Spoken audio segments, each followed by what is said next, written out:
দিবস।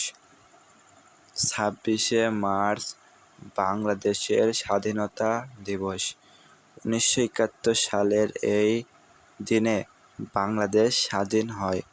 ১৯৭০ সালে অনুষ্ঠিত তৎকালীন পূর্ব পাকিস্তানের জাতীয় পরিষদ নির্বাচনে বাঙালিরা নিরঙ্কুশ সংখ্যাগরিষ্ঠতা লাভ করলেও পাকিস্তানের সামরিক সরকার তাদের হাতে ক্ষমতা হস্তান্তরে গড়িমসি করতে থাকে।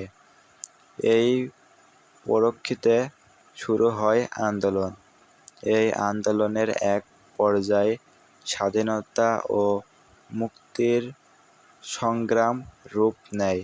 এরপর পাকিস্তান সরকার কূটকৌশলের আশ্রয় নিয়ে ৭১ সালের ২৫শে মার্চ মধ্যরাতে এদেশের নিরীহ ছাত্র জনতা ও পুলিশের ইপিআরের উপর উৎকীর্ণ হামলা ও গণহত্যা শুরু করে। এর পরের দিনে ২৬শে মার্চ বাংলাদেশের স্বাধীনতা ঘোষণা করা হয়।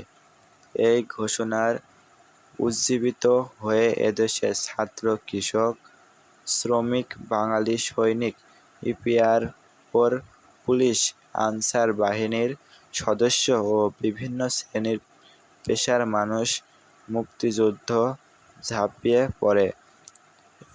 স্বাধীনতা লাভের পর থেকে ২৬শে মার্চ বাংলাদেশের মহান স্বাধীনতা দিবস পালন করা হয়।